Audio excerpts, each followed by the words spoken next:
Over the last decade, a storm of sexual assault allegations has swept across headlines targeting everyone from Hollywood icons to politicians and business moguls. But here's the burning question. Why now? What's triggered this surge of decades-old accusations? The answer lies in some groundbreaking changes to the laws that have completely reshaped how such cases are pursued. Let's unpack the details. For centuries, statutes of limitations have acted as a guardrail in the legal system, setting strict deadlines for filing civil lawsuits and criminal charges. The idea was simple: ensure fairness by requiring claims to be filed while evidence was fresh, witnesses were available, and memories still sharp. These time limits help protect the integrity of legal proceedings, preventing cases from being brought years, or even decades, after the alleged events. Recently, however, states like California, New York, Illinois, Colorado, Louisiana, and Maryland have rewritten these laws, specifically for sexual assault cases. Riding the wave of the #MeToo movement, these states extended, or in some cases completely removed, the deadlines for filing lawsuits or pressing criminal charges. Take California for instance. The state didn't just extend the time limits for certain felony sexual assault cases, it took things even further with Assembly Bill 218. This bold bill created a 3-year look-back window that opened on January 1, 2020, giving survivors a rare chance to file civil lawsuits for incidents that might have happened decades ago. And here's the twist: survivors weren't required to present physical evidence or documentation from the time of the alleged abuse. Yes, you heard that right. Survivors had 3 years to file lawsuits without needing to provide physical evidence of their claims. These cases could move forward almost entirely on the accuser's testimony, even if the alleged events had taken place decades ago.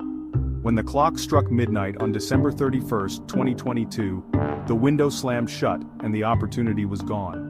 For many, this law was nothing short of a game changer, reopening doors that had been locked for decades and dragging long-buried allegations into the spotlight, no matter how old or unproven they might have been.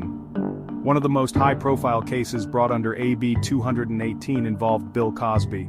Accusers filed lawsuits for events that would have otherwise been barred by the old statute of limitations. One of these cases, brought by Judy Huth, claimed that Cosby sexually assaulted her at the Playboy Mansion in 1975, when she was just 16 years old. In June 2022, a civil jury ruled in Huth's favor, awarding her $500,000 in damages. Without AB 218, cases like hers would never have seen the inside of a courtroom. It's a testament to how transformative and controversial this law was.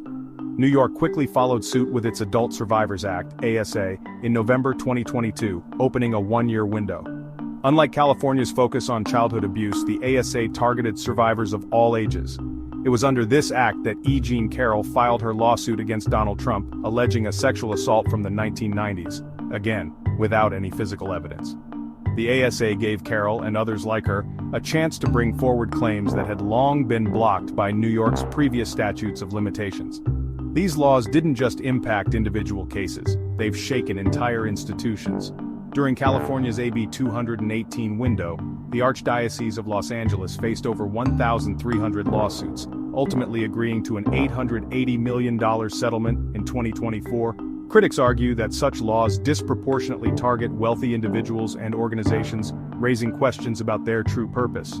While these legal reforms are celebrated for empowering survivors, they also spark serious concerns. Defending against allegations from decades ago is no easy task. Memories fade, evidence vanishes, and witnesses might no longer be alive. Let's shift gears and look at a case that's making headlines right now: Jayz.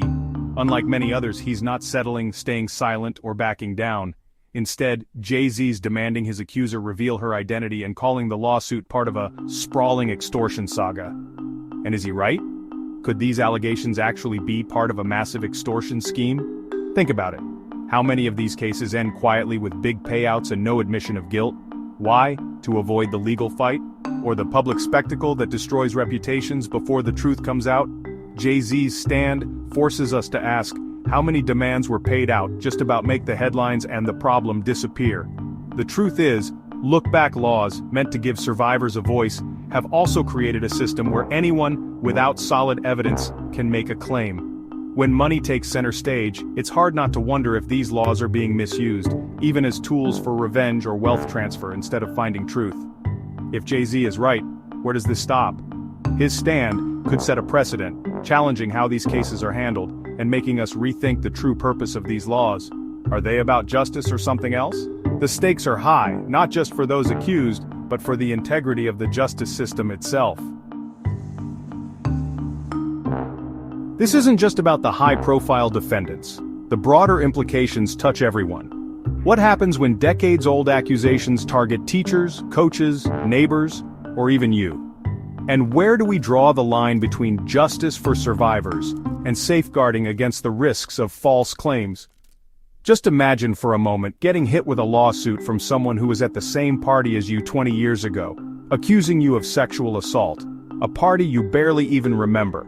Think about how that would turn your life upside down today. Your reputation, your career, your family, all thrown into chaos over something you may not even be able to defend yourself against. As lawmakers continue to extend statutes of limitations, the debate is far from over. On one hand, survivors deserve their day in court. On the other, the accused deserve a fair chance to defend themselves. Achieving a balance between these competing interests will define the future of our justice system, and the kind of society we want to be. This is more than a legal issue. It's a question of values, ethics, and fairness. As these laws continue to evolve, we must remain vigilant, asking ourselves tough questions about justice and its cost. Until next time, stay informed, stay thoughtful, and above all, stay engaged. Don't forget to like, share, and subscribe for more insights into the ever-evolving world of business, law, and current events. Thanks for watching, and we'll see you soon.